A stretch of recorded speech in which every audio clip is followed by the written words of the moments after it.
Hey guys, welcome back to the channel. It's me, Adam. You're watching Steady Invest.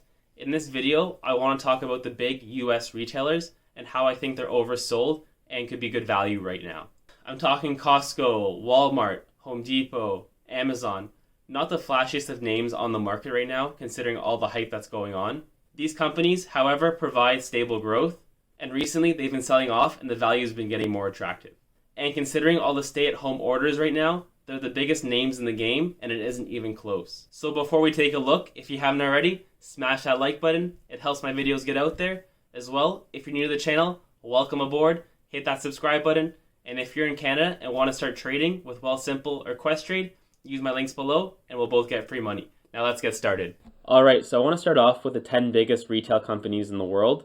So it starts off with Walmart at number 1, Amazon number 2, Costco 3, Walgreens 4, Kroger 5, Home Depot 6, JD.com number 7, Tesco, which is a UK-based retailer, Carrefour, which is France-based, and Target at number 10. 8 of these companies are from the US, and I'm going to be talking about 5 of them. And they own so much of the world's retail market share, especially as the pandemic continues and we continue seeing more bankruptcies, with these smaller businesses unable to keep up with the big boys.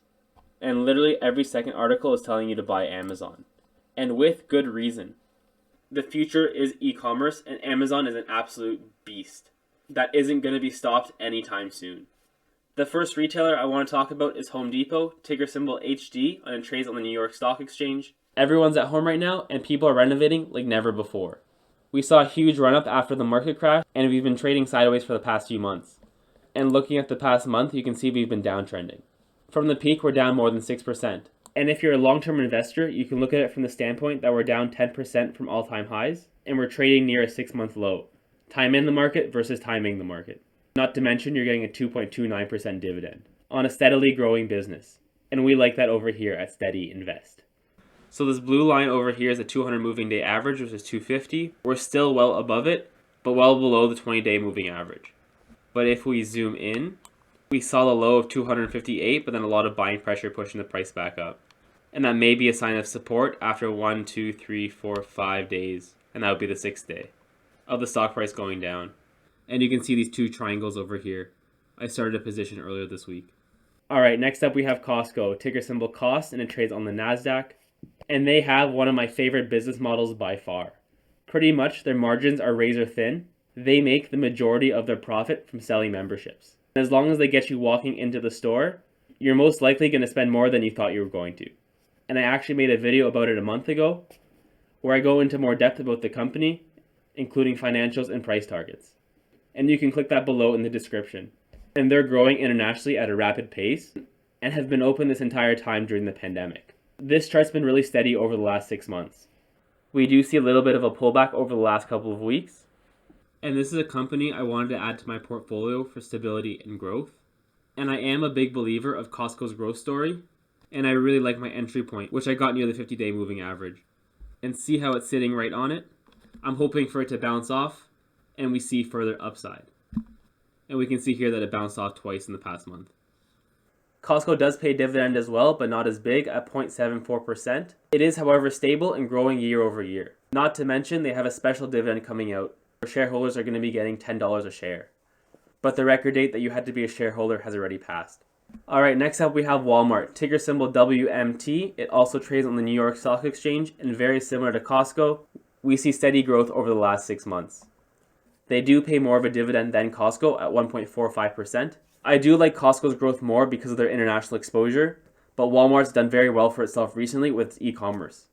And Walmart has been trading like Costco recently, although we haven't seen as much of a pullback, but I am bullish on retail, and we don't necessarily need to see a pullback in order for it to go up. But if we do see more weakness, look for this 145 50-day moving average to act as support. And again, Target very similar. They're all dominating the retail sector right now. We see huge growth over the last 6 months, a little bit of a pullback over the last couple of weeks. Because Target's gone up so much recently, and I would feel a lot more comfortable if there was a more sizable pullback. But again, because I am bullish on retail, we don't need to see that pullback necessarily. Alright, Amazon, this one trades a little bit differently than the others. We see the March crash, and then we saw disgusting growth over the next few months. And Amazon is super interesting. We're talking about one of the biggest growth stories over the past 2 decades. So far since September, we've seen some pretty healthy consolidation in the stock price. We've gone anywhere from about 3,000 to 3,500, a little bit above, a little bit below. And there's so many different ways that you can play Amazon. For me, it's a long-term buy and hold. One day it's just going to break through that resistance of 3,500, and we're never going to see the prices we're seeing today, and we would have wished that we had bought, and bought heavy. The closer it does get to 3,000, the more attractive it becomes. Anything under that is more and more of a screaming buy. But with Christmas coming up and everyone locked down, where are most people going to be shopping? Amazon.com. And as well, if we look at Amazon's PE ratio, Amazon's still expensive, they trade at a premium, and rightfully so, but we are at a multi-month low. You can't be that greedy with this one. And this one's completely different, however it is a derivative of e-commerce in Canada. We have Cargojet, ticker symbol CJT, and it trades on the Toronto Stock Exchange. They're a cargo airline that dominate the market share in Canada. And this one's definitely the most risky of all of them. We've seen huge upside since the pandemic, but since we got vaccine news, we've gone down almost 16%, and it largely depends on investor sentiment. But from the research I've done, I've also made a video about them that I'm going to link below as well in the description. They gain revenue from the increase in e-commerce. And that trend is here to stay. So we have consolidated in this area for the last month or so at just over a $3 billion market cap. This could be a potential growth story in the making. But it very well may have run out of gas for the time being. But again, with Christmas coming up, that's a decision for you to make.